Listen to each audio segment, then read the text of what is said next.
দুঃসংবাদ দ্বারা। সুজা বঙ্গদেশে বিদ্রোহ করেছে বটে, কিন্তু সে এখনো সম্রাট নাম নেয়নি। কিন্তু মোরাদ বুর্জরে সম্রাট নাম নিয়ে বসেছে, আর দাক্ষিণাত্য থেকে ঔরঙ্গজেব তার সঙ্গে যোগ দিয়েছে। ঔরঙ্গজেব তার সঙ্গে যোগ দিয়েছে? হ্যাঁ পিতা। দেখি, ভেবে দেখি, এরকম তো কখনো ভাবিনি, তাই ধারণা করতে পারছি না। তাই তো আমি কিছু বুঝতে পারছি না পিতা। আমিও পারছি না পিতা। আমি এলাহাবাদে আমার পুত্র সোলেমানকে সুজার বিরুদ্ধে যাত্রা করবার জন্য লিখছি, আর তার সঙ্গে সৈন্যাধ্যক্ষ দিলীপ খান তাকেও পাঠাচ্ছি। আর মোরাদের বিরুদ্ধে আমি মহারাজ যশবন্ত সিংহকে পাঠাচ্ছি। পাঠাচ্ছ? তাই তো। আপনি চিন্তিত হবেন না পিতা, এই বিদ্রোহ দমন করতে আমি জানি। আমি সেজন্য ভাবছি না দাঁড়া, এই ভাইয়ে ভাইয়ে যুদ্ধ, তাই ভাবছি না দাঁড়া। কাজ নেই, আমি তাদের বুঝিয়ে বলবো তারা নির্বিরোধে রাজধানীতে ফিরে আসুক। কখনো এ হতে পারে না পিতা। প্রজা রাজার উপর খড়গ তুলেছে, সে খড়গ তার নিজের স্কন্ধে পড়ুক। সে কি জাহানারা, তারা আমার পুত্র। হোক পুত্র, কি যায় আসে? পুত্র কি কেবল পিতার স্নেহের অধিকারী? পুত্রকে পিতার শাসনও করতে হবে। আমার হৃদয় শুধু এক শাসন জানে, সে স্নেহের শাসন। বেচারি মাতৃহারা পুত্র কন্যারা আমার, তাদের শাসন করব কোন প্রাণে জাহানারা? চেয়ে দেখ, ওই স্ফটিক গঠিত তাজমহলের দিকে চেয়ে দেখ, তারপরে বলিস তাদের শাসন করতে। পিতা, এই কি আপনার উপযুক্ত কথা? এই দৌর্বল্য কি ভারত সম্রাট শাহজাহানের সাজে? সাম্রাজ্য কি অন্তঃপুর, একটা ছেলে খেলা? প্রজা বিদ্রোহী হলে সম্রাট কি তাকে পুত্র স্নেহে ক্ষমা করে দেবেন? স্নেহ কি কর্তব্যকে ছাপিয়ে যাবে? তর্ক করিস রে জাহানারা, আমার কোনো যুক্তি নেই। না, আমার শুধু এক যুক্তি আছে, আমি শুধু ভাবছি দাঁড়া যে এই যুদ্ধে যে এক পক্ষেরই পরাজয় হোক, তাতে আমারই তো ক্ষতি। এই যুদ্ধে তুমি পরাজিত হয়ে ফিরে এলে তোমার ম্লান মুখ দেখতে হবে, আর তারা পরাজিত হয়ে ফিরে গেলে তাদের ম্লান মুখ কল্পনা করতে হবে। না দাদা, কাজ নেই, আমি তাদের বুঝিয়ে বলবো। পিতা, তবে তাই হোক। দাঁড়া, তুমি কি এইরকম করে বৃদ্ধ পিতার প্রতিনিধি হিসেবে কাজ করে যাবে? পিতা যদি স্বয়ং শাসনক্ষম হতেন, তাহলে তিনি তোমার হাতে রাজ্যের রশি ছেড়ে দিতেন না। সুজা সকল্পিত সম্রাট মোরাদ আর তার সহকারী অরঙ্গজেব ডঙ্কা লাগিয়ে বিদ্রোহের নিশান উড়িয়ে আগ্রায় প্রবেশ করবে, আর তুমি বৃদ্ধ পিতার প্রতিনিধি হয়ে সহাস্য মুখে দাঁড়িয়ে দাঁড়িয়ে তা দেখবে? উত্তম। সত্য পিতা, এও কি হতে পারে? আমায় আজ্ঞা দিন পিতা। ঈশ্বর পিতাদের এই বুক ভরা স্নেহ কেন দিয়েছিলে? কেন তাদের হৃদয়কে লৌহ দিয়ে গড়নি? আপনি ভাববেন না পিতা আমি এই সিংহাসনের প্রত্যাশী। এই যুদ্ধ তার জন্য নয়, আমি এই সাম্রাজ্য চাই না। আমি যাচ্ছি আপনার সিংহাসন রক্ষা করতে। তুমি যাচ্ছ ন্যায়ের সিংহাসন রক্ষা করতে, দুষ্কৃতীকে শাসন করতে, এ রাজ্যের কোটি কোটি অরাজক প্রজাকে এই অন্যায় অত্যাচারের গ্রাস থেকে বাঁচাতে। রাজ্যে যদি এই দুষ্কৃতিতে শৃঙ্খলিত না হয়, তাহলে মহান মোগল সাম্রাজ্যের পরমায়ু আর কতদিন? পিতা, পিতা আমি প্রতিজ্ঞা করছি ভাইদের কাউকে পীড়ন বা বধ করবো না। তাদের বেঁধে পিতার পদতলে এনে দেবো। তখন পিতার ইচ্ছা হয় তাদের মার্জনা করবেন, কিন্তু তারা জানুক সম্রাট শাহজাহান স্নেহশীল কিন্তু দুর্বল নয়। তবে তবে তাই হোক, তারা জানুক শাহজাহান শুধু পিতা নয়, শাহজাহান সম্রাট। এই নাম দ্বারা আমার আঞ্জা, আমার সমস্ত ক্ষমতা তোমায় দিলাম। বিদ্রোহের শাস্তি বিধান করো। যথাজ্ঞা পিতা। এই শাস্তি তাদের একা নয়, এই শাস্তি তো আমারও।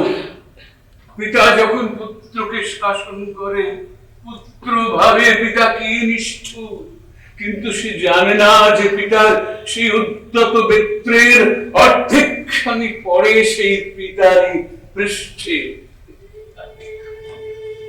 জাহানারা, হ্যাঁ বাবা। তুই ও এর মধ্যে, কিসের মধ্যে বাবা? এই ভ্রাতৃদ্বন্দ্বের। না বাবা। জাহানারা, তুই এর মধ্যে যাস নে।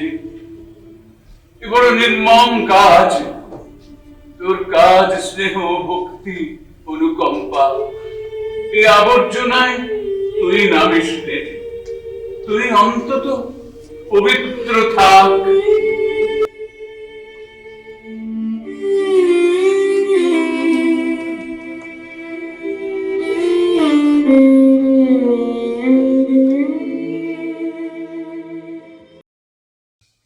শুনেছ দিলদার, যুদ্ধে আমাদের জয় হয়েছে। আনন্দ করো, স্ফূর্তি করো। অচিরে পিতাকে সিংহাসন থেকে নামিয়ে আমি সেখানে বসছি। আমি কি ভাবছো দিলদার? খান নাচ্ছ যে? যাব না। আজ আমি একটা তত্ত্ব আবিষ্কার করেছি।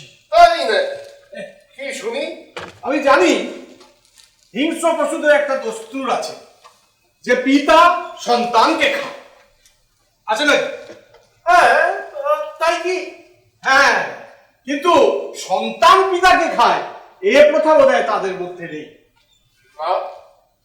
কিন্তু ঈশ্বর মানুষের মধ্যে সেই প্রথা দিয়েছেন।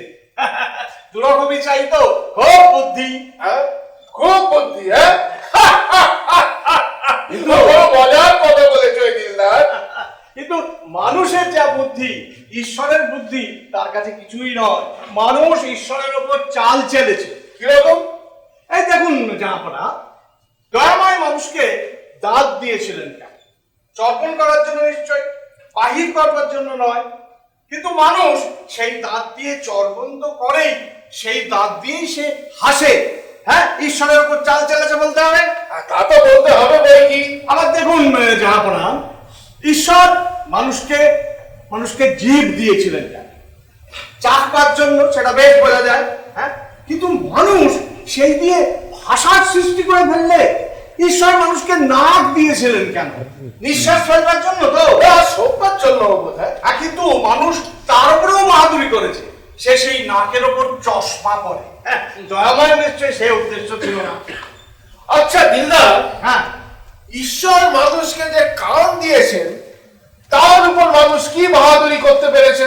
ও বাবা, তা দিয়ে তো সে একটা দার্শনিক তত্ত্বই আবিষ্কার করে ফেললো। কান টানলেই মাথা আসে। অবশ্য তার পেছনে যদি মাথা থাকে, অনেকের তা নেই কিনা? নেই নাকি?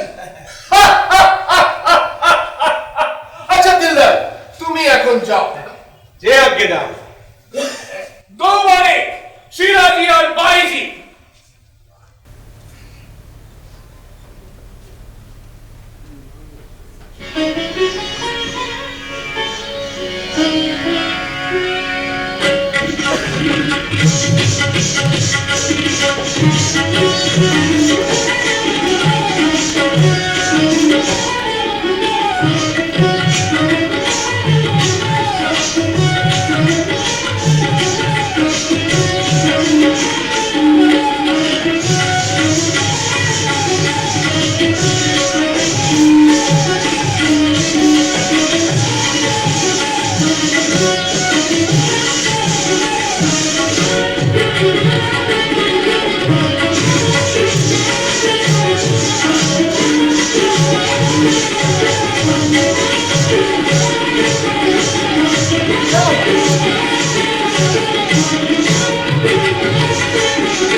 শুনেছ পেয়ারা, তারার পুত্র বালক সোলেমান এই যুদ্ধে আমার বিপক্ষে এসেছে।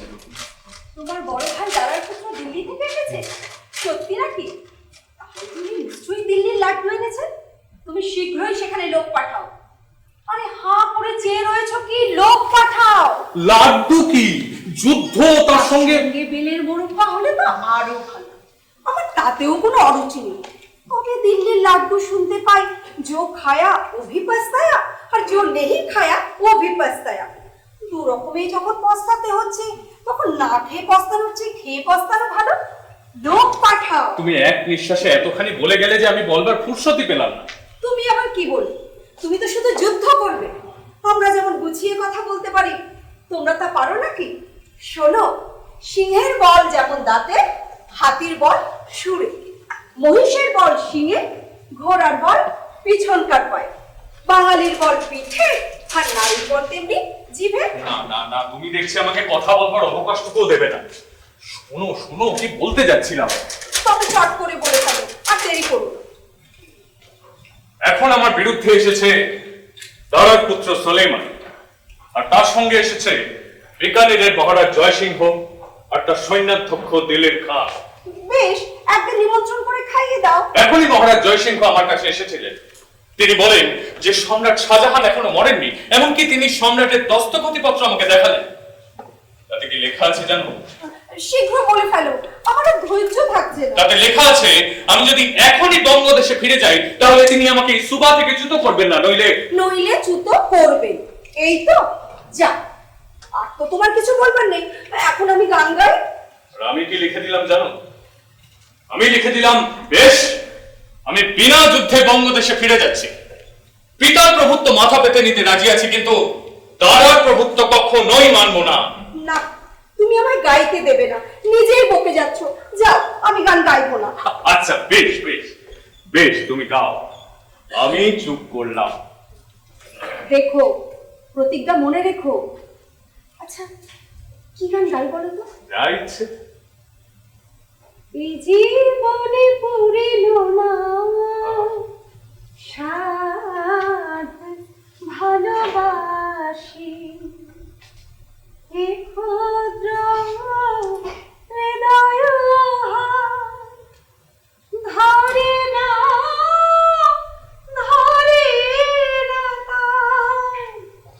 আকুল শিমু প্রেম রাশি,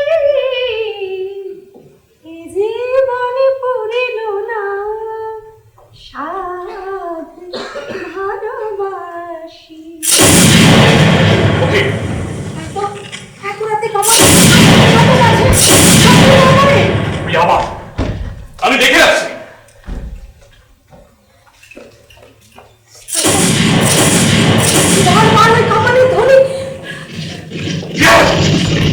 সম্রাট সৈন্য শিবির আক্রমণ করছে। হ্যাঁ, বিশ্বাসঘাতকী মহারাজ। তুমি শিবিরে যাও, আমি যুদ্ধে যাচ্ছি। কোনো ভয় নেই পিয়ারা। হয়তো আমার তোমাকে নিয়ে প্রিয়।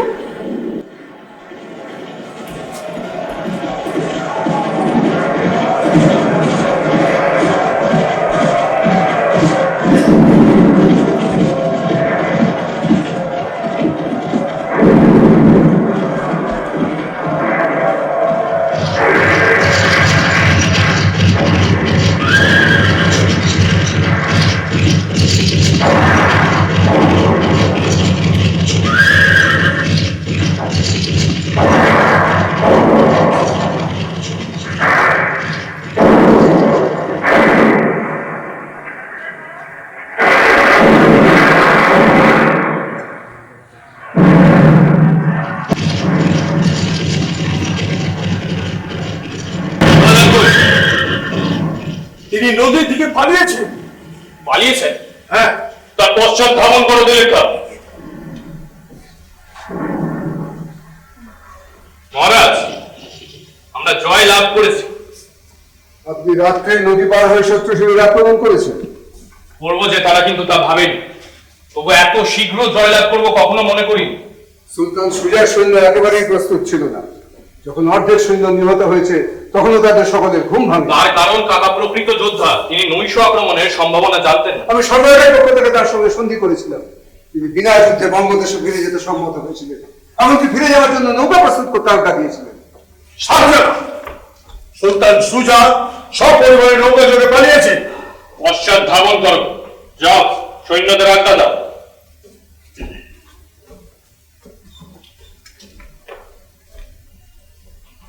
আপনি কার আজ্ঞায় সন্ধি করেছিলেন? সম্রাটের আজ্ঞায়।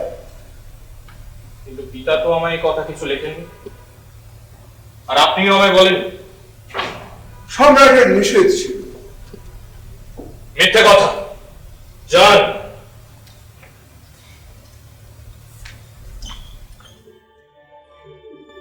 সম্রাটের এক আজ্ঞা আর আমার পিতার অনুরূপ আজ্ঞা, এও কি সম্ভব? যদি তাই হয়, না, আমি পিতার আজ্ঞা পালন করব। তোমার আজ্ঞা আমার কাছে ঈশ্বরের আজ্ঞা।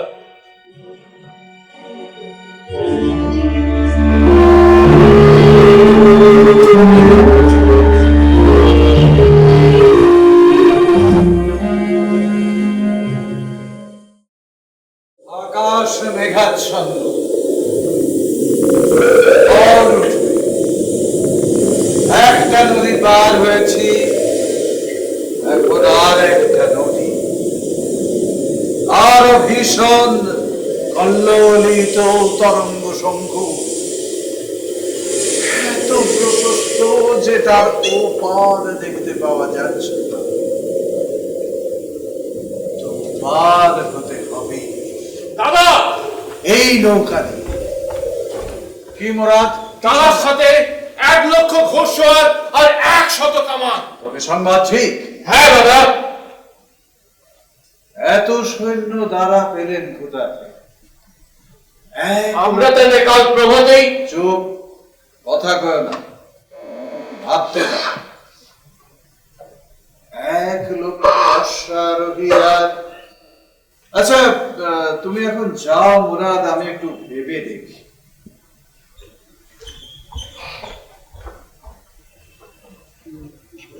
এখন পিছলে সর্বনাশ, আক্রমণ করলে ধ্বংস।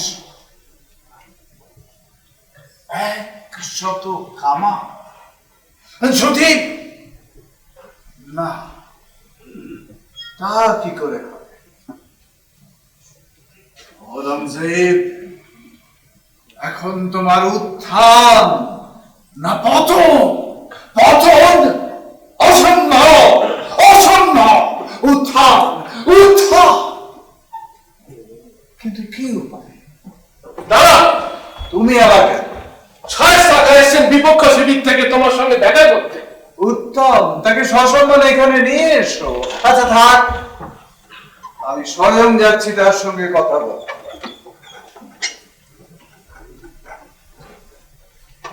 তাই তো, শায়েস্তা খাঁ আমাদের শিবিরে কিসের জন্য? দাদা ভেতরে ভেতরে কি যে মতলব আছেন, কিছু বুঝতে পারছি না। তবে কি শায়েস্তা খাঁ দাদার প্রতি বিশ্বাস আনতে হবে? দেখা যাক। ভাই মোরা, এই মুহূর্তে আগ্রা যাওয়ার জন্য সসৈন্য রওনা হতে হবে, প্রস্তুত হও। কিন্তু এই রাতে? হ্যাঁ, এই রাত্রে শিবির যেমন আছে তেমন থাকবে, তারার সৈন্য আমরা আক্রমণ করব না। ওই পাহাড়ের অপর পা দিয়ে আগ্রা যাবার একটা পথ আছে, সেইখান দিয়ে চলে যাব। তারা সন্দেহ করবেন না, তার আগে আমাদের আগ্রায় পৌঁছতে হবে। প্রস্তুত হও। এই রাতে? তর্কের সময় নেই। সিংহাসন চাও তো দ্বিরুক্তি করো না, নইলে সর্বনাশ নিশ্চিত যেন।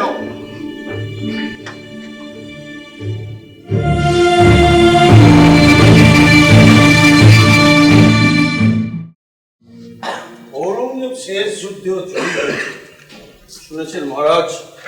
আমি আগেই জানতাম। শায়েস্তা কা বিশ্বাসঘাতকতা করে আগ্রার কাছে তুমুল যুদ্ধ হয়, আর সেই যুদ্ধে তাহারা পরাজিত হয়ে তোয়াবের কাছে পালিয়েছে, সঙ্গে মাত্র 100 সঙ্গী আর 30 লক্ষ সৈন্য। পালাতেই হবে, আমি আগেই জানতাম। আপনি তো সবই জানতেন।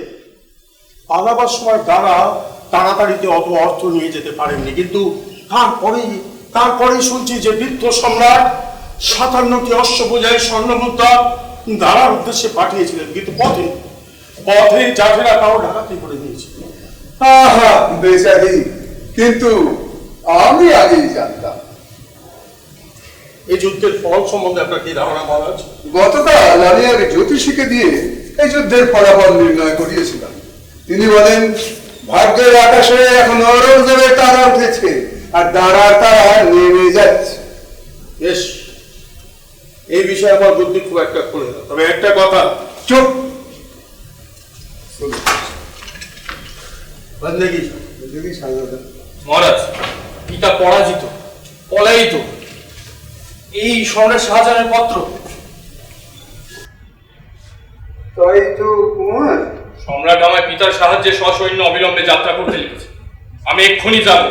তাবু ভাঙুন আর সৈন্যদের আদেশ দিন যে আমার বিবেচনায় কুমার, আমাদের আরো সঠিক খবরের জন্য অপেক্ষা করা উচিত। কি বলে দিলীপ খান? হ্যাঁ, আমারও সে মত।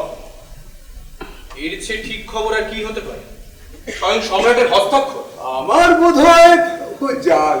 বিশেষ সম্রাট অথর্ব, তাঁর আজ্ঞাই নয়। আমরা আপনার পিতার আজ্ঞা ভিন্ন এখান থেকে এক পাও নড়তে পারি না। কিন্তু পিতা তো পলায়িত, আজ্ঞা দেবেন কেমন করে? সেক্ষেত্রে আমাদের তার পদস্থ ঔরঙ্গজেবের আজ্ঞার জন্য অপেক্ষা করতে হবে, অবশ্য যদি এর সংবাদ সত্য হয়। ঔরঙ্গজেবের আজ্ঞার জন্য? আমার পিতার শত্রুর আজ্ঞার জন্য আমি অপেক্ষা করব? জয়সিংহ, দিলীপ খা, আপনারা দুজনে তাহলে ষড়যন্ত্র করেছেন। আমাদের দোষ কি? বিনা সমুচিত আজ্ঞায় আমরা কি করে কোনো কাজ করি? আমি যুবরাজ দ্বারার উদ্দেশ্যে যাওয়ার সমুচিত আজ্ঞা আমরা এখনো পাইনি। আমার আজ্ঞা? আপনার আজ্ঞায় আপনার পিতার আজ্ঞা আমরা অবহেলা করতে পারি না, পারি কি খা সাহেব? তাকে পারি। বুঝেছি, আপনারা একটা চক্রান্ত করছেন। আচ্ছা, আমি স্বয়ং সৈন্যদের আজ্ঞা দিচ্ছি।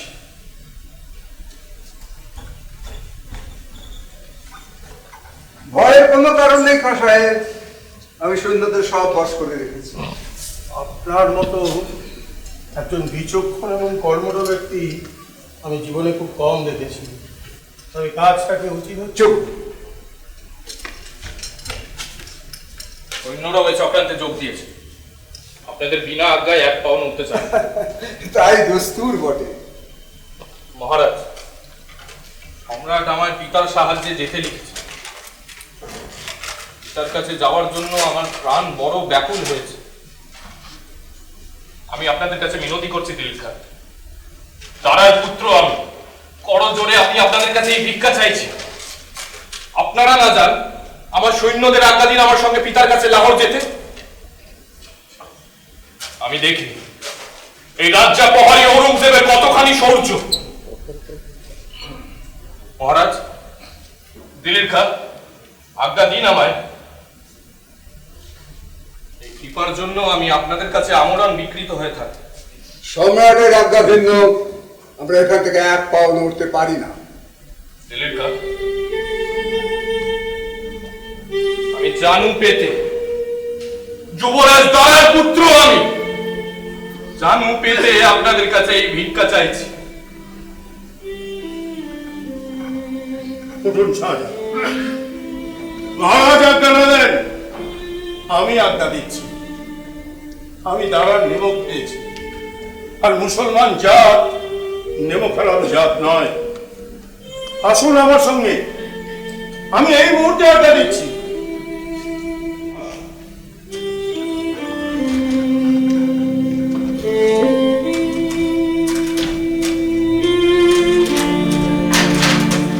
তাই তো, এক ফোঁটা চোখের জলে গলে গেল খা সাহেব। তোমার মঙ্গল তুমি বুঝলে না, আমি কি করব? আমি তবে আমার অধীন সৈন্য নিয়ে এখন আগ্রা যাত্রা করি।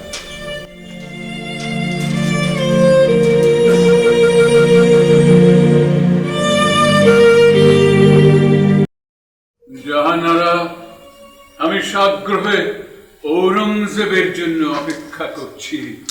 সে আমার পুত্র, আমার উদ্ধত পুত্র, আমার লজ্জা, আমার গৌরব। গৌরব পিতা, এত সৎ, এত মিথ্যাবাদী সে। সেদিন যখন আমি তার শিবিরে গেলাম, সে আমার প্রতি প্রগাঢ় ভক্তি দেখালেন। বললে দারার প্রতি হিতৈষী ব্যক্তিদের নাম জানতে পারলে সে নিঃসংকোচে পিতার আজ্ঞা মতো দারার পক্ষ যোগ দেবে। আর আমিও সরল বিশ্বাসে তাকে দারার হিতৈষীদের নাম বলে দিয়েছিলাম। অমনি সে তাদের বন্দি করবে। আমি দারাকে পত্র লিখেছিলাম, পথে সে পত্র সে হস্তগত করেছে। এত কপট, এত ধূর্ত। না না না, ও সে কাজ করতে পারে না। না জাহানারা, আমি এ কথা বিশ্বাস করব না। আসুক, আসুক সেই দুটি। আমি তাকে ছলে আপনার চোখের সম্মুখে বন্দি করব। সে কি জাহানারা, সে আমার পুত্র, তোমার ভাই। কাজ নেই জাহানারা, আসুক সে। আমি তাকে স্নেহে বশ করব। তাতেও যদি সে বশ না হয়, তার কাছে পিতা আমি নত জানু হয়ে তার কাছে প্রাণ ভিক্ষা মেগে নেব। বলবো যে আমাদের বাঁচতে দাও, আমাদের পরস্পরকে ভালোবাসবার অবকাশ দাও। সেই অপমানের হাত থেকে আমি আপনাকে রক্ষা করব বাবা। পুত্রের কাছে ভিক্ষায় অপমান নেই কন্যা।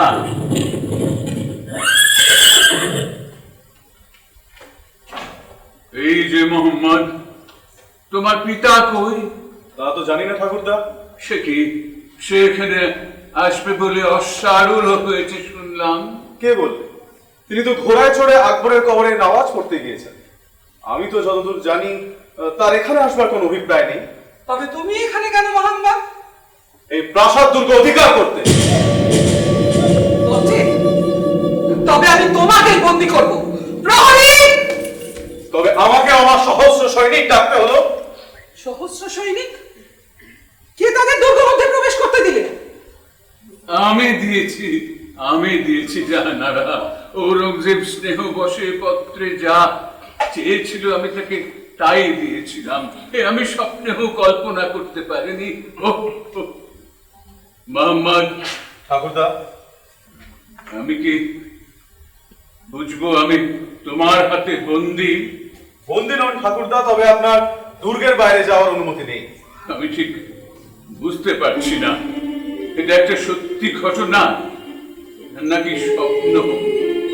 আমি স্বয়ং সম্রাট শাহজাহান, তুমি আমার পুত্র, তুমি আমার সামনে দাঁড়িয়ে তরবারি খুললে। একদিনে কি সংসারের সব নিয়ম উল্টে গেল? একদিন যার রোষ কষায়িত চক্ষু দেখে ঔরঙ্গজেব ভয়ে মাটিতে অর্ধেক সেধিয়ে যেত, সে তার পুত্রের হাতে বন্দি। জাহানারা কন্যা, দেখি তোর ঠোঁট নড়ছে, কথা বার হচ্ছে না, চক্ষু দিয়ে স্থির নিষ্প্রভ শূন্য দৃষ্টি নির্গত হচ্ছে, গন্ড দুটি ছাইয়ের মতো সাদা হয়ে গিয়েছে। কি হয়েছে মা? মোহাম্মদ, ভেবেছ তোমাদের এই স্বার্থ, এই অত্যাচার আমি নিঃসহায় ভাবে সহ্য করব? ভেবেছ এই কেশরী স্থবির বলে তোমরা তাকে পদাঘাত করে চলে যাবে? আমি বৃদ্ধ শাহজাহান বটে, আমি সম্রাট শাহজাহান। এই কে আছো? নিয়ে এসো আমার বর্ম, আমার তরবারি। কেউ নেই? ঠাকুরদা, আপনার দেহরক্ষীদের দুর্গের বাইরে বার করে দেওয়া হয়েছে। কে দিয়েছে? আমি। কার আজ্ঞায়? পিতার আজ্ঞায়। মোহাম্মদ, এখন থেকে আমার এই সহস্র সৈনিকই জাহাপানার দেহরক্ষীর কাজ করবে। মোহাম্মদ বিশ্বাসঘাতক। আমি আমার পিতার আজ্ঞা পাবো মাত্র। ঔরঙ্গজেব আজ সে কোথায়, আর আমি কোথায়? তবু জাহানারা, আজ যদি আমি ওই দুর্গের বাইরে সৈন্যদের সম্মুখে গিয়ে দাঁড়াতে পারতাম, তাদের জয়ধ্বনিতে ঔরঙ্গজেব মাটিতে নুয়ে পড়ত। একবার একবার খোলা পাই না, একবার খোলা পাই না। মোহাম্মদ, আমাকে মুক্ত করে দাও একবার, একবার। ঠাকুরদা, আমি পিতার আজ্ঞার অবাধ্য হতে পারি না। আমি তোমার পিতার পিতা না, সে যদি তার পিতার প্রতি কেন অত্যাচারী হয়, তুমি কেন তাহলে তার পিতার আজ্ঞাবহ হবে? মোহাম্মদ, দুর্গ দ্বার খুলে দাও। ঠাকুরদা, মার্জনা করবে না, আমি তা পারবো না। দেবে না, দেবে না। আমি তোমার বৃদ্ধ পিতামহ, রুগ্ন জীর্ণ স্থবির, একবার দুর্গের বাইরে যেতে চাই, ফিরে আসবো শপথ করছি। দেবে না, দেবে না। মার্জনা করবেন ঠাকুরদা, আমি তা পারবো না। দাঁড়াও, দাঁড়াও মোহাম্মদ, দাঁড়াও। দেখো মোহাম্মদ, এই আমার মুকুট আর এই আমার কোরআন। আমি কোরআন স্পর্শ করে শপথ করছি, বাইরে গিয়ে এই মুকুট তোমার মাথায় পরিয়ে দেব সমবেত প্রজাদের সম্মুখে। কারো সাধ্য নেই প্রতিবাদ করে। আমি স্বয়ং সম্রাট শাহজাহান, মোহাম্মদ ভারতের সাম্রাজ্য, ওই কপট ঔরঙ্গজেবকে আমি একবার দেখাবো। মোহাম্মদ, ক্ষমা করবেন ঠাকুরদা, আমি পিতার আজ্ঞার অবাধ্য হতে পারি না। দেখো, এই ছেলে খেলা নয়। আমি স্বয়ং সম্রাট শাহজাহান কোরআন স্পর্শ করে শপথ করেছি, এই বাতুলের প্রলাপ নয়। এবে দেখো মোহাম্মদ, একদিকে তোমার পিতার আজ্ঞা, অন্যদিকে ভারতের সাম্রাজ্য। বেছে নাও এই মুহূর্তে। ক্ষমা করবেন ঠাকুরদা, মার্জনা করবেন, আমি তা পারবো না। একটা সাম্রাজ্যের জন্যও না, পৃথিবীর জন্য নয়। দেখো মোহাম্মদ, ভালো করে বিবেচনা করো। ভারতের অধীশ্বর না, আর আমি দাঁড়িয়ে এখানে সকল কথা শুনবো না। প্রলোভন বড়ই অধিক, হৃদয় বড়ই দুর্বল। ঠাকুরদা, ঠাকুরদা মার্জনা করবেন। চলে গেল, চলে গেল। জাহানারা, কথা কইছিস না যে? ঔরঙ্গজেব, তোমার এই পুত্র যে পিতার আজ্ঞায় একটা সাম্রাজ্য পর্যন্ত দিতে পারে, আর তুমি তোমার পিতার এত স্নেহের বিনিময়ে তাকে ছলে বন্দি করেছি। সত্য বলেছ না, পিতা সব পুত্রদের আর হাত পেটা খাইয়ে মানুষ করো। তারা সব কৃতজ্ঞতার অঙ্কুর, তারা সব শিশু শয়তান। তাদের সকালে বিকেলে জোরে কষাঘাত করো, তাদের সারা জীবন চোখ রাঙিয়ে শাসিয়ে রেখো।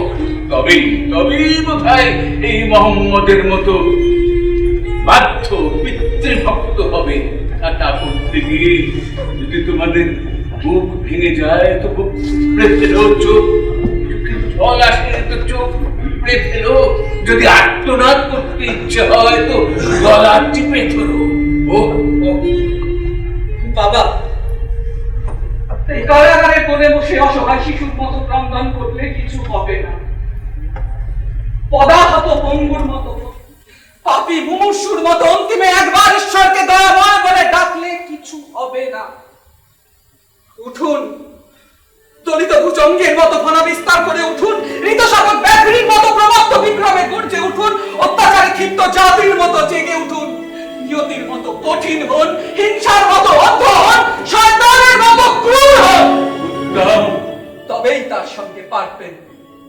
তবে তাই হোক। আয় মা, তুইও আমার সহায় হ। আমি অগ্নির মতো জ্বলে উঠি, তুই বায়ুর মতো ধেয়ে আয়। আমি ভূমিকম্পের মতো সাম্রাজ্য খালি তোলপাড় করে চলে যাই, তুই সমুদ্রের জলোচ্ছ্বাসের মতো তাকে গ্রাস কর। আমি যুদ্ধ নিয়ে আসি, তুই বরফ নিয়ে আয়। তারপরে সাম্রাজ্য খালি তোলপাড় করে দিয়ে চলে যায়, তারপরে কোথায় যায় কিছুই জানি না। হতপের মতো বিরাট হাহাকারে উঠে উঠে শূন্যে ছড়িয়ে পড়ি।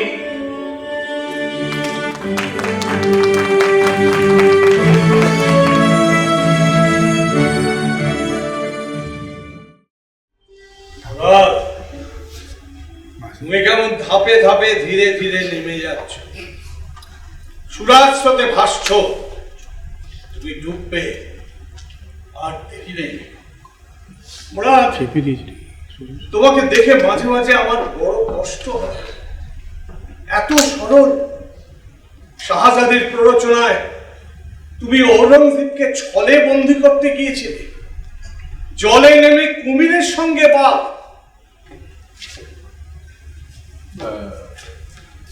দাদা কি নামাজ পড়ছেন নাকি? হ্যাঁ,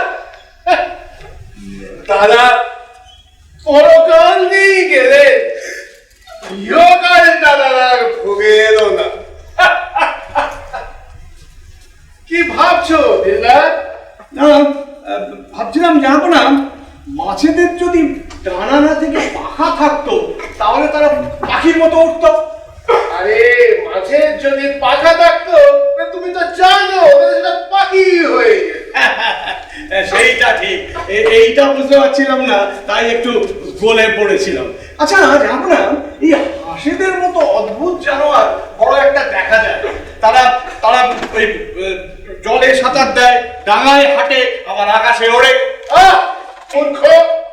জানবো না, ঈশ্বর এই পা দুটো নিচের দিকে দিয়েছিলেন হাঁটবার জন্য, বেশ বোঝা যায়। জিয়ায় নাকি? কিন্তু কিন্তু পা যদি ভাবতে শুরু করে তাহলে মাথা ঠিক রাখা শক্ত হয়। আচ্ছা জানো না, ঈশ্বর এই পশুগুলোর মাথা সামনের দিকে আর লেজটা পেছন দিকে কেন দিয়েছিলেন বলুন তো? ও মূর্খ! তাদের মুখ যদি পেছন দিকে হতো তাহলে সেটাই তাদের সম্মুখ দিক হতো। হ্যাঁ, ঠিক কথা, ঠিক কথা। কুকুর যে লেজ নাড়ে তার কারণ কিন্তু খাসা কারণ। কি কারণ? কুকুর লেজ নাড়ে কারণ লেজের চেয়ে কুকুরের জোর বেশি, কিন্তু কুকুরের চেয়ে যদি লেজের জোর বেশি হতো তাহলে লেজই কুকুরকে নাড়তো। এই তো দাদা। হ্যাঁ, এসেছো ভাই। তোমার বিদুর সঙ্গেও সঙ্গে এনেছো দেখছি। হ্যাঁ, আমাদের সময় আমাদের পয়সাও চাই আর হ্যাঁ, তা চাইবই কি। ওই দেখো, কাল একজন অসামান্য সুন্দরী নর্তকী এসে উপস্থিত, বললে সে নাকি তোমার বহু পরিচিতা, তোমার অত্যন্ত পেয়ারের পাত্রী। আমার তো জানো তাতে স্পৃহা নেই, আমি তো মক্কায় চলেছি। তবে ভাবলাম সে হয়তো তোমার মনোরঞ্জন করতে পারবে। আমি কয়েক বোতল সুরাব গোয়া ফিরিঙ্গিদের কাছে সংগ্রহ করেছি, গিয়ে দেখো দেখি কিরকম। দেখি কোথায়? আমি একটা কথা ভাবছিলাম জানাবো না। আচ্ছা, এই সব জানোয়ারগুলো সম্মুখ দিকে হাঁটে কেন? কেন পেছন দিকে হাঁটে না বলে? না না, কারণ তাদের চোখ দুটো সম্মুখ দিকে, তাই। কিন্তু যারা অন্ধ তাদের সম্মুখ দিকে হাঁটাও যা, পিছন দিকে হাঁটাও তা, সবই এক। হাতির যতখানি শক্তি ততখানি যদি তার বুদ্ধি থাকতো তাহলে সে কিরকম বুদ্ধিমান জানানি হতো। তখন হাতির পিঠে মাহুত না বসে মাহুতের পিঠে হাতি বসত। তোমার বিদুর শক্তি তো বেশ রসিক। হ্যাঁ, ও একটা রত্ন। কই নর্তকীরা কই? ওই তো ওই শিবিরে, তুমি নিজে গিয়ে তাকে নিয়ে এসো না। এক্ষুনি মুরাদ যুদ্ধে কি সম্ভবে কিছুতেই নিষ্পাও নয়। অন্ধ জানো, দাঁড়াও। আমাকে মেরো না, আমি মক্কাও চাই না, সিংহাসনও চাই না। তুমি কে ঠিক করে বলো? তুমি তো শুধু বিদূষক নও, কে তুমি? আমি বেজায় পুরনো একটা গাঁট কাটা ধাপ্পাবাজ আর চোর। আমার স্বভাব হচ্ছে খোসামতো, বাঁদরামো, চচ্চড়ি আর পেজমির একটা ঘন্ট। আমি শামুকের চেয়েও কুড়ে, কুকুরের চেয়েও পাচাটা আর চড়ুইয়ের চেয়েও লম্পট। আমি পরিহাস প্রিয় নই। তুমি কি কাজ করতে পারো তাই বল। জানো না, আমি আমি কিছুই পারি না। আমি হাই তুলতে পারি, আর কোনো কিছু কাজ দিলে সেটা বন্ধ করতে পারি, হ্যাঁ গালাগাল দিলে বুঝতে পারি, আর কিছু পারি না জানাবো না। আর বুঝেছি, তোমাকে আমার প্রয়োজন। কোনো ভয় নেই, ভরসাও নেই। ও মোরাদ কোথায় গেল? ভাই মোরাদ, চমৎকার! এই তোমার বিদুর শক্তিকে আমি সঙ্গে নিয়ে যাচ্ছি, আর তুমি এখন স্ফূর্তি করবে, আর ওর কথাবার্তায় আমার ভারী আমোদ বোধ হচ্ছে। কেমন হচ্ছে কিনা বলেছিলাম না, ও একটা রত্ন। তা বেশ, তুমি ওকে নিয়ে যাও, ওর থেকে অনেক ভালো সংসর্গ আমি এখন পেয়েছি।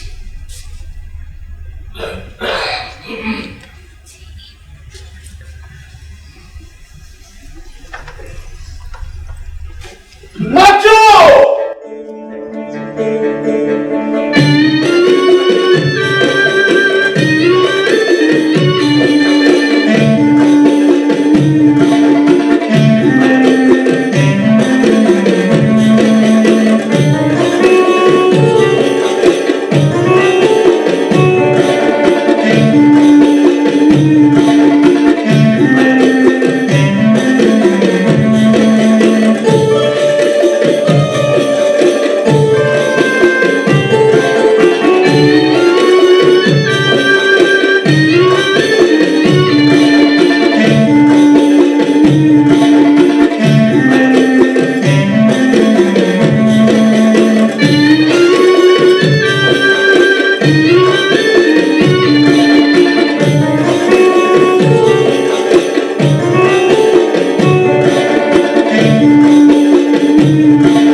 বন্দি করো।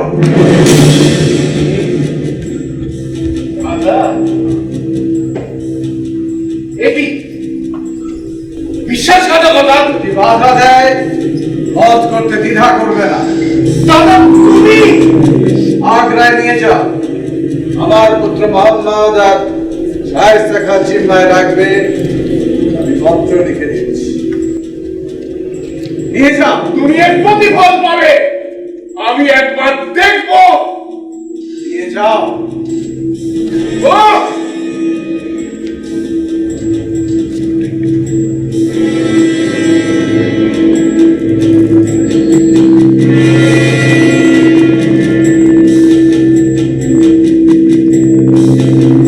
ভারত সম্রাটকে নর্তকী সালাম।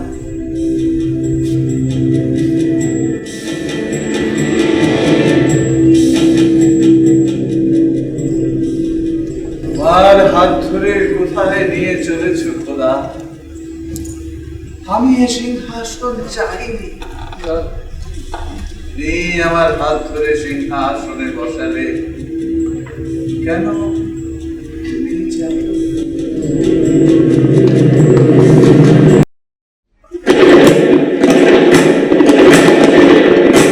শব্দ ওই আবার জানালা, কিসের শব্দ? ওই ওই আবার যারা বুঝি সৈন্য কামান নিয়ে আগ্রায় ফিরে এলো। এই শত্র, এই অত্যাচার নৃশংসতার প্রতিশোধ নাও। যারা মুখ ছাপছিস যারার কোনো বিজয় ঘোষণা নয়, এর নতুন কোন দুঃসংবাদ বলো। সংবাদ কন্যা, দুর্ভাগ্য একা আসে না। একবার আরম্ভ হয়েছে যখন, সে তার পালা শেষ না করে যাবে না। বলো কি দুঃসংবাদ কন্যা? অরঙ্গজেব দিল্লির সিংহাসনে বসেছেন, আগ্রায় তারই উৎসব। ঔরঙ্গজেব কি করেছে? অরঙ্গজেব দিল্লির সিংহাসনে বসেছি। জাহানারা, আমি জীবিত আছি না মরে গিয়েছি? বরং না, সে কাজ করতে পারে না। জাহানারা, তুমি শুনতে ভুল করেছ। আমি তার পিতা এখনো জীবিত, তার একটা বিবেক আছে, চক্ষু লজ্জা আছে। যে ব্যক্তি নিজের বাবাকে বন্দি করে জীবন থেকে গড় দিতে পারে, সে আর কি না করতে পারে বাবা। তবু আশ্চর্য কি একটা কালো ধোঁয়া আকাশে উঠছে, আকাশ কালিবর্ণ হয়ে গেল, সংসার উল্টে গেল বুঝি। কি আমি মাত হয়ে যাচ্ছি? জাহানারা, ওই তো সুন্দর প্রভাত আসছে। আচ্ছা জাহানারা, কি দেখে এলি বাইরে? কি দেখে এলি? নিজ সংসার একই রকম ভাবে চলছে বাবা। বন্দি শাহজাহানকে নিয়ে কেউ মাথা ঘামাচ্ছে না। না, সত্য কথা। তারা বলছে না ঘোরতর অত্যাচার, বলছে না আমরা আমাদের প্রিয় দয়ালু প্রজাবৎসল শাহজাহানকে নিয়ে এসে আবার সিংহাসনে বসাবো। তারা চেঁচাচ্ছে না যে ঔরঙ্গজেবকে কারারুদ্ধ করবো, শাহজাহানকে দুর্গ প্রাকার ভেঙে বাইরে বের করে নিয়ে আসবো। বলছে না, বলছে না।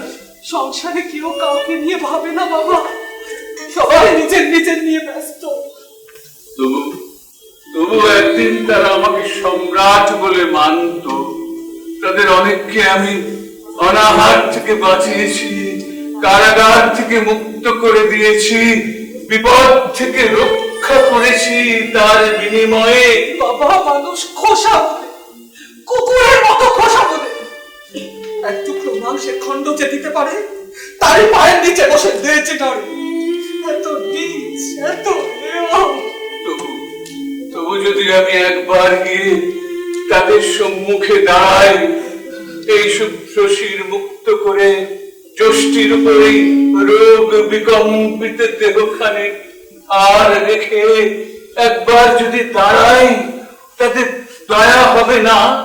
দয়া হবে না? সংসারে দয়া মায়া নেই বাবা। সবাই ভয় চলছে। শাহজাহানের সম্পদকালে যারা জয় সম্রাট শাহজাহানের জয় চিৎকারে আকাশ দীর্ঘ করে দিত, তারাই যদি আজ আপনাদের স্থবির অথর্ব মূর্তি দেখিয়ে ঘৃণার মুখে থুৎকার দেবে, আর যদি বা কৃপা ভরে থুৎকার না দেয়, ঘৃণার মুখ ফিরিয়ে দিয়ে চলে যাবে। এত দূর, এত দূর। যদি আজ সংসারের এই অবস্থা, তাহলে এক মহাব্যাধি তার সর্বাঙ্গ ছেয়েছে।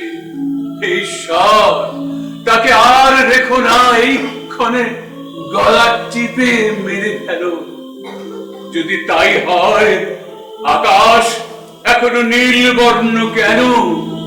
সূর্য, তুমি মাথার উপরে কেন? নির্লজ্জ, নেমে এসো, একটা মহাসংঘাতে তুমি চূর্ণ চূর্ণ হয়ে যাও। একটা ভূমিকম্প ভৈরব হুঙ্কারে জেগে উঠে এই পৃথিবীর বক্ষ খান খান করে দাও। একটা প্রকাণ্ড দাবানল জ্বলে উঠে সমস্ত কিছু ভস্ম করে জ্বালিয়ে পুড়িয়ে দিয়ে যাও। আর একটা বিরাট ঘূর্ণিঝঞ্ঝা এসে ঈশ্বরের মুখে সেই বর্ষ রাশি ছুড়ে দাও।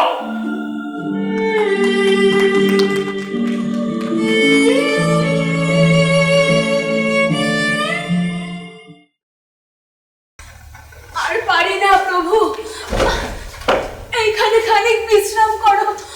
হ্যাঁ বাবা, ও কি পিপাসা। বিশ্রাম নাদিরা, এই সংসারে আমাদের বিশ্রাম নেই। ওই মরুভূমি দেখছো নাদিরা, যা আমরা পার হয়ে এলাম? দেখছি, দেখেছি। আমাদের পিছনে যেমন মরুভূমি, আমাদের সামনে তেমনই মরুভূমি। জল নেই, ছায়া নেই, শেষ নেই, ধু ধু করছে। বাবা, বড় পিপাসা, একটু জল। জল আর নেই সিপার। বাবা, জল না খেলে আমি আর বাঁচবো না মা, জল। প্রভু, প্রভু দেখো না, কোনোখানে যদি একটু জল পাও, মাঝে আমার মূর্ছা যাওয়ার উপক্রম হয়েছে। আমারও তৃষ্ণায় ছাতি ফেটে যাচ্ছে। কেবল তোমাদের বুঝে যাচ্ছে নাদিরা, আমার যাচ্ছে না। আমি আমার চোখে বলছি না নাথ, কিন্তু বেচারি আর সিপার বাঁচা আমার। আমারও ভিতরে একটা দাহ, ভীষণ আগুন ছুটছে। তার উপর বেচারি শুষ্ক তালু দেখছি, কথা সরছে না দেখছি। আর ভাবছো কি নাদিরা, এ আমার পরম সুখ হচ্ছে। কিন্তু কি করব নাদিরা, জল নেই, এক ক্রোশের মধ্যে জলের দেখা নেই। ও দয়াময়, কি অবস্থাতেই আমায় ফেলেছো, আর যে পারি না। আর পারি না বাবা। সিপার, সিপার বাঁচা আমার, সিপার। আমিও মরি, আর সহ্য হয় না। হ্যাঁ, মরো মরো মরো, তাই মরো, তোমরাও মরো, আমিও মরি। আজ এখানেই আমাদের সব শেষ হয়ে যাক। মা, মা, কি যন্ত্রণা মা, কি যন্ত্রণা। না, আর দেখতে পারি না। আজ আমি ঈশ্বরের ওপর প্রতিশোধ নেব। তার এই প্রকাণ্ড জোচ্ছুরি আমি বার করে দেখাবো। আমি মরব, কিন্তু তার আগে নিজের হাতে তোদের শেষ করব। তোদের মেয়ে মরবে।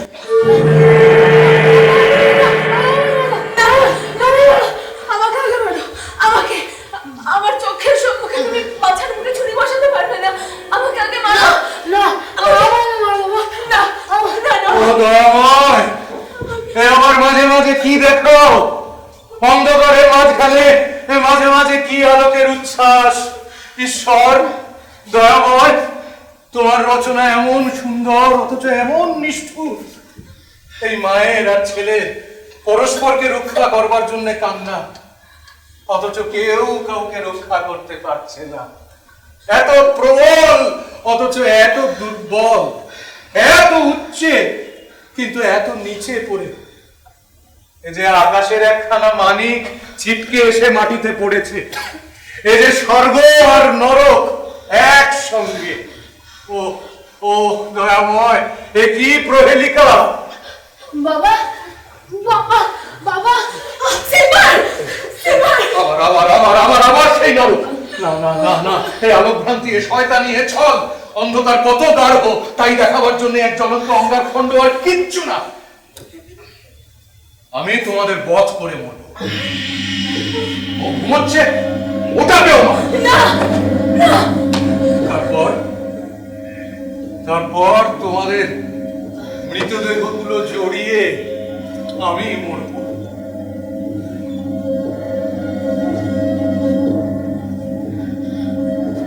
এসো একে। মেরো না, মেরো না। তবে মরবার আগে আমাদের একবার প্রার্থনা করতে দাও। প্রার্থনা কার কাছে নাদিরা? ঈশ্বরের কাছে। ঈশ্বর নেই, সব ভণ্ডামি, ধাপ্পাবাজি। ঈশ্বর নেই নাদিরা।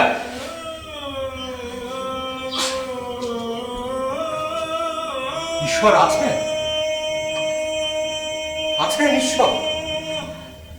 ভালো করো প্রার্থনা। আয় বাছা, মরবার আগে প্রার্থনা করি।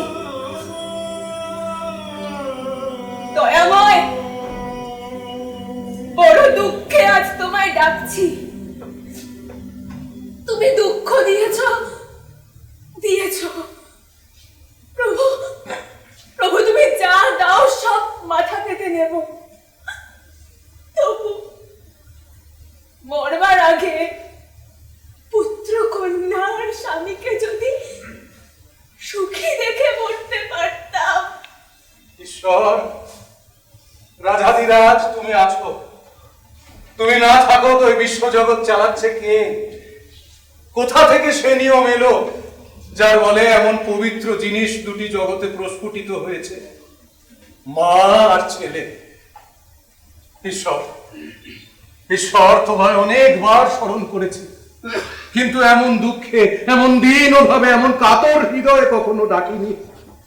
রক্ষা করো দয়াময়, রক্ষা করো, রক্ষা করো।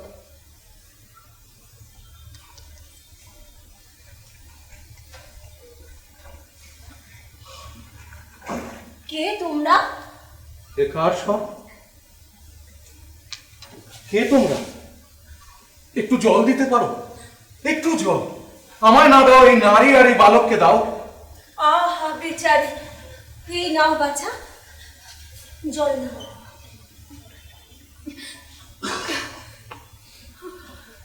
ওর কি হয়েছে? জহরত, জহরত, জহরত, জহরত মরে গিয়েছে। জহরত, জহরত, জহরত!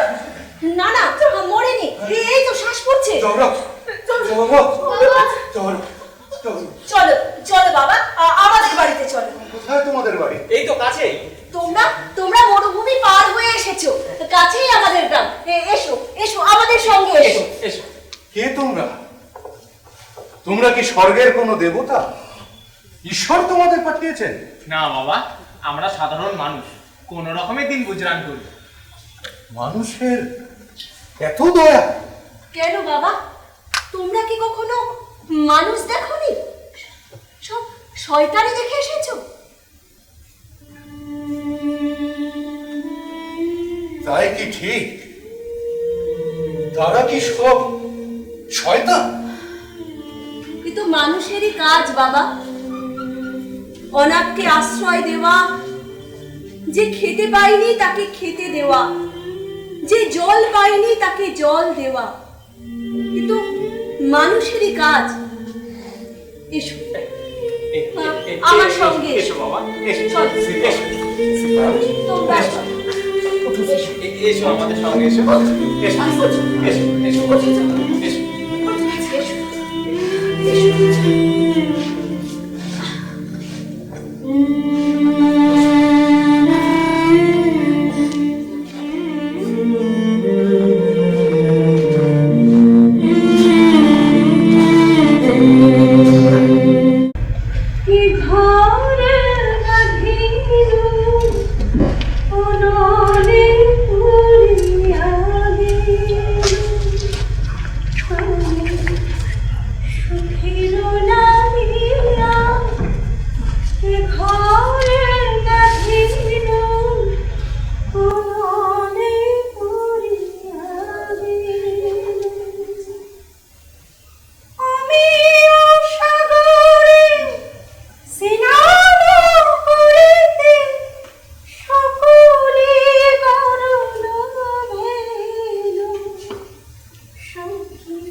তুমি এখানে?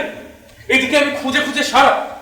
নিচল ছাড়িয়া চলি উঠিতে পড়িনু অগাধ জলে। তারপর তোমার গলার স্বর শুনে বুঝলাম যে তুমি এখানে। লছমে চাহিতে দারিদ্র বেরোলো, মানিক হারানো হেলে। শুনো কথাটা। পিয়াস লাগিয়া জলদোষে বিনু বজর পড়িয়া গেল। শুনবে না? আমি চললাম। কেন দাস কহি কানুর পিরিতে মরণ অধিক ছিল। জ্বালাতন করলে কেউ যেন দ্বিতীয় পক্ষের বিবাহ না করে, স্বামীগুলোকে একেবারে পেয়ে বসে। প্রথম পক্ষের হলে তোমাকে একটা কথা বলবার জন্য কি এত করে সাধতাম? আমার এমন কীর্তনটা করে মাটি করে দিলে, সংসারে কেউ যেন দোষ বরে বিয়ে না করে। নইলে এমন কীর্তন কেউ এইভাবে মাটি করে? জ্বালাতন করলে দিবারাত্র শুধু যুদ্ধের সংবাদ শুনতে হবে, তার উপরে না জানো ব্যাকরণ, না বোঝো গান। গান বুঝি না কিরকম? আমার এমন কীর্তনটা এখন শোনো, বিশেষ কথা আছে, গুরুতর। তোমার পরামর্শ চাই।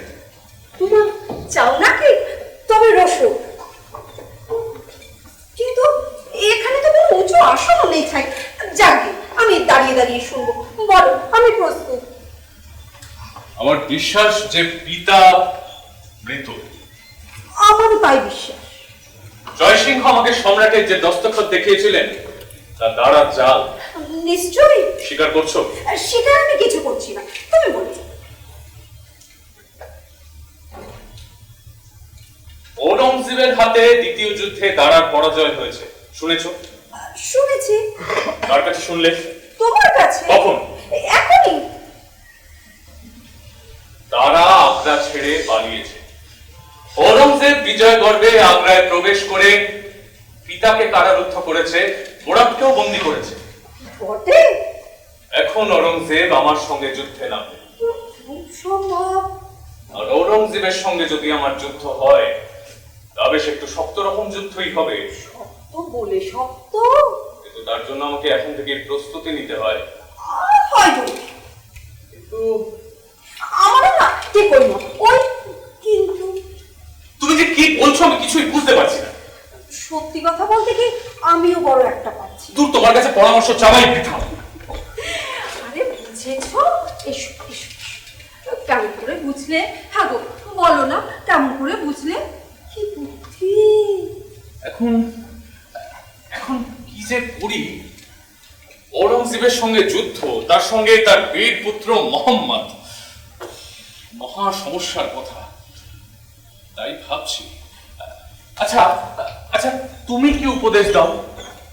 প্রিয়তম, আমার উপদেশ শুনবেন? শোনো তো বলি। হ্যাঁ বলো শুনি। তবে শোনো, আমি উপদেশ দিই এই যুদ্ধে কাজ করো। কেন? কি হবে সাম্রাজ্য না? আমাদের কিসের অভাব?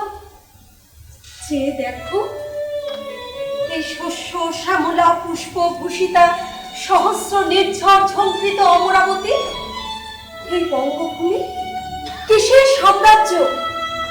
আমার হৃদয় সিংহাসনে আমি তোমায় বসিয়ে রেখেছি, তার কাছে কিসের সেই ময়ূর সিংহাসন? এই যুদ্ধে কাজ নেই। হয়তো যা আমাদের নেই তা আমরা পাবো না, কিন্তু কিন্তু যা আছে তা হারাবো। তবেই তো তুমি ভাবিয়ে দিলে। একই ভেবে ভেবে আমার মাথা গরম হচ্ছে, তার মধ্যে না, তারার প্রভুত্ব বরং মানতে পারি, কিন্তু ঔরঙ্গজেবের প্রভুত্ব, আমার ছোট ভাইয়ের প্রভুত্ব না, আমি কখনো মানবো না, কখনো না, কখনোই না। তোমায় উপদেশ দেওয়া বৃথা। বীর তুমি, সাম্রাজ্যের জন্য তুমি যদিও যুদ্ধ না করতে, যুদ্ধ করবার জন্য তুমি যুদ্ধ করতে। তোমায় আমি বেশ চিনি। যুদ্ধের নামে তুমি নাচো।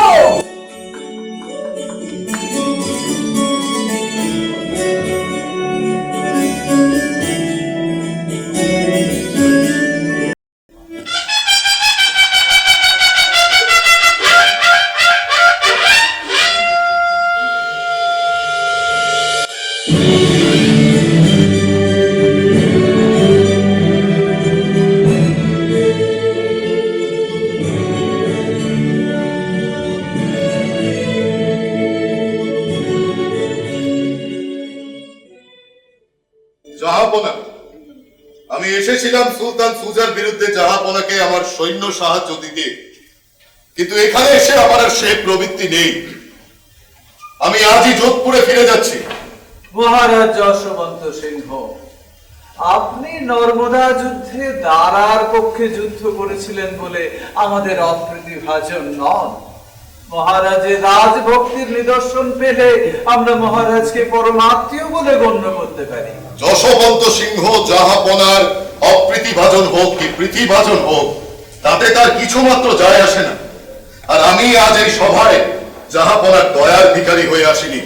তবে এখানে আসা মহারাজের উদ্দেশ্য একবার আপনাকে জিজ্ঞাসা করা যে কি অপরাধে আমাদের দয়ালু সম্রাট শাহজাহান আজ বন্দী, আর কি সত্ত্বে আপনি পিতা বর্তমানে তার সিংহাসনে বসেছেন। তার কৈফিয়ত কি আমায় এখন মহারাজকে দিতে হবে? দেওয়া না দেওয়া আপনার ইচ্ছে, আমি শুধু জিজ্ঞাসা করতে এসেছি মাত্র। কি উদ্দেশ্যে? জাহাপনার উত্তরের উপর আমার ভবিষ্যৎ আচরণ নির্ভর করছে। এরূপ যদি কৈফিয়ত না দিই, তাহলে বুঝবো জাহাপনার কাছে দেওয়ার মতো কৈফিয়ত কিছুই নেই। আপনার যেরূপ ইচ্ছা বুঝতে পারেন। অরঙ্গজেব তার কার্যাবলীর জন্য এক খোদার কাছে ভিন্ন আর কারোর কাছে কৈফিয়ত দেয় না। উত্তম, তবে খোদার কাছেই কৈফিয়ত দেবেন। দাঁড়ান আমার কৈফিয়ত না পেলে আপনি কি করবেন? সাধ্য মতো চেষ্টা করব সম্রাট শাহজাহানকে মুক্ত করতে। পারি বা না পারি সে স্বতন্ত্র কথা, কিন্তু আমার কর্তব্য আমি করব। বিদ্রোহ করবেন? বিদ্রোহ? সম্রাটের পক্ষে যুদ্ধ করার নাম বিদ্রোহ নয়। বিদ্রোহ করেছেন আপনি, আমি সেই বিদ্রোহী শাসন করব যদি পারি। মহারাজ যশবন্ত সিংহ, আমি এতক্ষণ ধরে পরীক্ষা করছিলাম আপনার স্পর্ধা কত দূর ওঠে। পূর্বে শুনেছিলাম, এখন দেখছি আপনি নির্ভীক। মহারাজ, ভারত সম্রাট ঔরঙ্গজেব যোধপুরাধিপতি যশবন্ত সিংহের শত্রুতায় ভয় করে না। সমর ক্ষেত্রে আর একবার ঔরঙ্গজেবের পরিচয় চান, পাবেন। বুঝেছি, নর্মদা যুদ্ধে মহারাজ ঔরঙ্গজেবের সম্ভব পরিচয় পাননি। নর্মদার যুদ্ধে জাহাপনা, সেই জয়ের গৌরব আপনি করেন। যশবন্ত সিংহ আপনার পথশ্রান্ত হীনবল সৈন্যকে অনুকম্পা ভরে আক্রমণ করেনি, নইলে আমার সৈন্যের শুধু মিলিত নিঃশ্বাসে ঔরঙ্গজেব সেদিন সসৈন্যে উড়ে যেতেন। এতখানি অনুকম্পার বিনিময়ে যশবন্ত সিংহ ঔরঙ্গজেবের স্বার্থের জন্য প্রস্তুত ছিলেন না, এই তার অপরাধ। সেই জয়ের গৌরব আপনি করছেন। মহারাজ যশবন্ত সিংহ, সাবধান। ঔরঙ্গজেবের ধৈর্যের সীমা আছে, সাবধান। সম্রাট, চোখ রাঙাচ্ছেন কাকে? চোখ রাঙিয়ে জয় সিংহের মতো ব্যক্তিকে শাসন করতে পারে, কিন্তু যশবন্ত সিংহের প্রকৃতি অন্য ধাতু দিয়ে গড়া জানবেন। যশবন্ত সিংহ সম্রাটের রক্তবর্ণ চক্ষু আর অগ্নিময় গোলাকে সমানই তুচ্ছ জ্ঞান করে। যখন রাজায় রাজায় যুদ্ধ হয়, তখন বন্য শৃগাল তাদের মধ্যে এসে দাঁড়ায় কি হিসাবে? আমরা এখনো কেউ মারা যায়নি। তোমাদের সময় যুদ্ধের পরে তুমি আর এই শায়েস্তা খাঁ স্পর্ধায় কাফের যাও না। বেশ জুড়ি মিলেছে।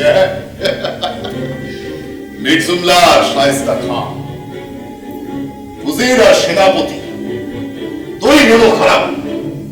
যেমন প্রভু তার তেমন বৃদ্ধ। স্পর্ধায় কাফের যাও না। যে ভারত সম্রাটের সম্মুখে, ভারত সম্রাট, ভারত সম্রাট বাদশাহ গাজী আলমগীর। মিথ্যে কথা। ভারতের সম্রাট ঔরঙ্গজেব নয়, ভারতের সম্রাট শাহেনশাহ শাহজাহান। কে নারী? এই নারী, এই নারী সম্রাট শাহজাহানের কন্যা জাহানা।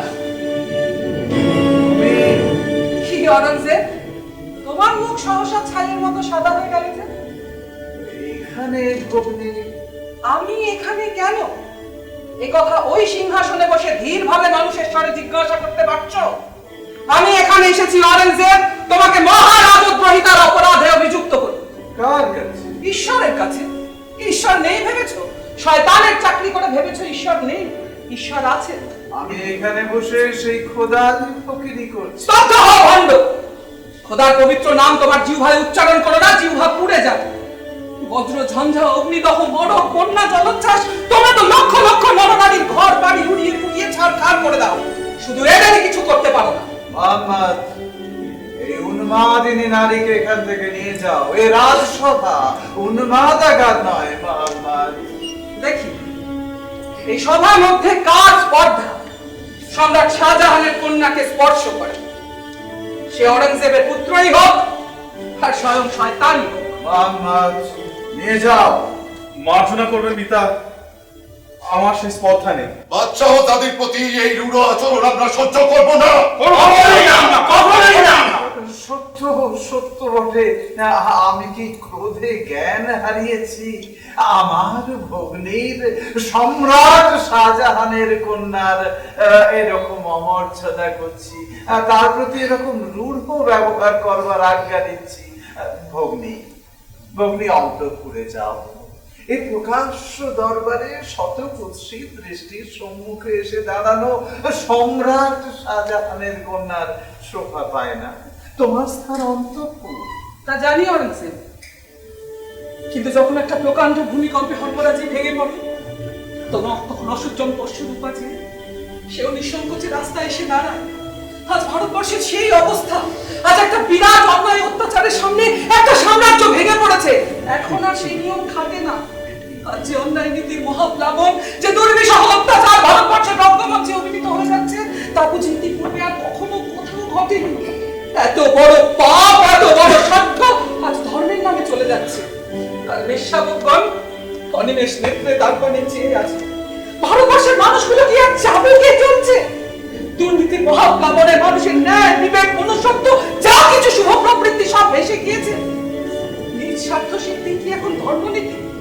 সৈন্যাধ্যক্ষগণ, অমাত্যগণ, সভাসদগণ, তোমাদের সম্রাট শাহজাহান জীবিত থাকতে তোমরা কোন স্পর্ধায় তার পুত্রকে এই সিংহাসনে বসিয়েছো আমি জানতে চাই। সভাসদগণ, আমার ভগ্নী যদি এখান থেকে যেতে অস্বীকৃতা হন, আপনারা বাইরে যান, সম্রাটের কন্যার মর্যাদা রক্ষা করুন। দাঁড়াও, আমার আজ্ঞা দাঁড়াও। আমি আজ তোমাদের কাছে নিষ্ফল ক্রন্দন করতে আসিনি। আমি আমার নিজের জন্য কিচ্ছু চাইতে তোমাদের কাছে আসিনি। আমি নারীর লজ্জা, সংকোচ, সংগ্রাম সব ত্যাগ করে এসেছি আমার বৃদ্ধ পিতার জন্য। শোনো, আজ্ঞা করুন। আমি একবার মুখোমুখি দাঁড়িয়ে তোমাদের জিজ্ঞাসা করতে চাই, তোমরা কি তোমাদের সেই বীর দয়ালু প্রজাবৎসল সম্রাট শাহজাহানকে চাও, নাকি এই ভণ্ড বিদ্রোহী মনস্যাপহারী অরাজককে চাও? যেন এখনো সূর্য চন্দ্র উঠছে, এখনো ধর্মদুগ্ধ হয়ে যায়নি, এখনো পিতা পুত্রের সম্বন্ধ আছে। আজকে একদিনে একজনের পাপে তা উল্টে যাবে। বলো বলো, তোমরা কাকে ভয় করছো? অরঙ্গজেবকে? কে অরঙ্গজেব? তা তুই বুঝে কত শক্তি, তোমরাই তার বল। তোমরা চাইলে তাকে ওখানে রাখতে পারো, চাইলে ওখান থেকে টেনে পণকে নিক্ষেপ করতে পারো। তোমরা যদি তোমাদের শাহজাহানকে এখনো ভালোবাসো, তোমরা যদি মানুষ হও, সিংহ স্থবির বলে যদি তাকে পদাঘাত করতে না চাও, তাহলে বলো জয় সম্রাট শাহজাহানের জয়। ওই অরঙ্গজেবের হাত থেকে রাজদণ্ড খসে পড়ে যাবে। জয় সম্রাট শাহজাহানের জয়, জয় সম্রাট শাহজাহানের জয়। উত্তম। তবে এই মুহূর্তে আমি সিংহাসন ত্যাগ করলাম। সভাসদ, পিতা শাহজাহান রুগ্ন, শাসনে অক্ষম। তিনি যদি স্বয়ং শাসনক্ষম হতেন, তাহলে আমার সেই সুদূর দাক্ষিণাত্য থেকে এখানে আসার তো কোনো প্রয়োজন ছিল না। মনে রাখবেন, রাজ্যে বসে আমি সম্রাট শাহজাহানের হাত থেকে নিইনি, দাঁড়ার হাত থেকে নিয়েছি। স্বচ্ছন্দে আগ্রার দুর্গ প্রাসাদে বাস করছে। আপনাদের যদি এরূপ ইচ্ছা হয় যে দাঁড়া সম্রাট হন, তো বলুন, আমি তাকে ডেকে পাঠাচ্ছি। শুধু দাঁড়া কেন, যদি মহারাজ যশবন্ত সিংহ সিংহাসনে বসতে চান, যদি মহারাজ জয় সিংহ বা আর কেউ এই শাসনের মহা দায়িত্ব নিতে প্রস্তুত থাকেন, আমার আপত্তি নেই। একদিকে দাঁড়া, অন্যদিকে সুজা, আর একদিকে মহা, এই তিনটে শত্রু ঘাড়ে করে যদি সিংহাসনে বসতে চান, বসুন। আমার বিশ্বাস ছিল যে আমি আপনাদের সম্মতিক্রমে ও অনুরোধে এখানে বসেছি। ভাববেন না যে এই সিংহাসন আমার পুরস্কার, শাস্তি। আজ আমি এই সিংহাসনের উপর বসে নেই, বারুদের স্তূপের উপর বসে আছি। তার জন্য আমি মক্কায় যাবার সুখ থেকে বঞ্চিত আছি। আপনাদের যদি এরকম ইচ্ছা হয় তারা সম্রাট হন, হিন্দুস্থান আবার অরাজক ধর্মহীন হোক, আমি আজই মক্কা যাত্রা করছি, সে তো আমার পরম সুখ। বলুন বলুন না, বলুন।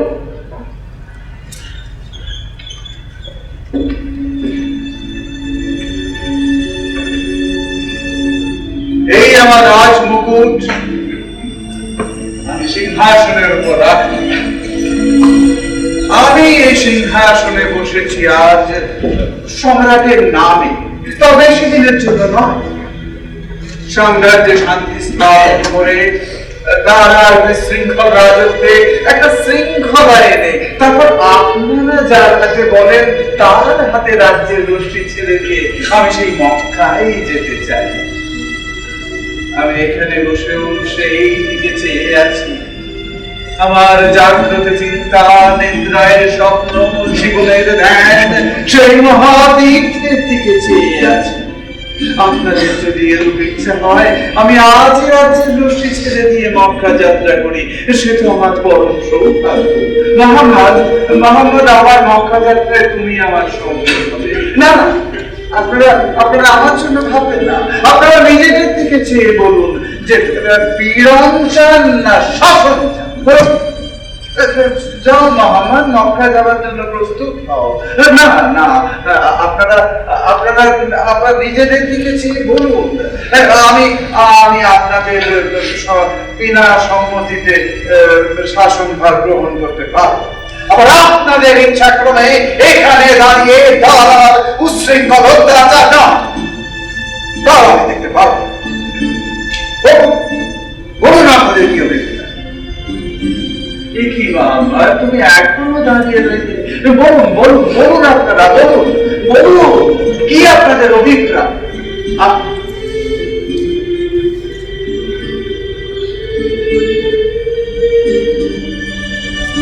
চলো মোহাম্মদ। জয় সম্রাট ঔরঙ্গজেবের জয়! জয় সম্রাট ঔরঙ্গজেবের জয়!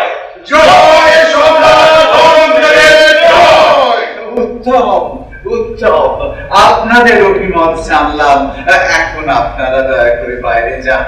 আমার ভগ্নীর সম্রাট শাহজাহানের পুনরার আমার ছাড়া করবেন না।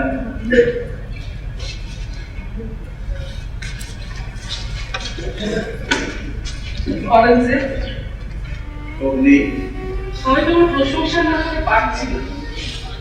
আজকে বলে বিস্ময় নির্বাক করেছিলাম, তোমার ভেদকে দেখছিলাম। যখন চমক ভাঙল দেখি সব হারিয়ে বসে আছি। চমৎকার। ভগ্নী, আমি প্রতিজ্ঞা করছি, আমি আল্লাহর নামে শপথ করছি যে আমি যতদিন সম্রাট আছি তোমার আর পিতার কোনো অভাব হবে না। চমৎকার।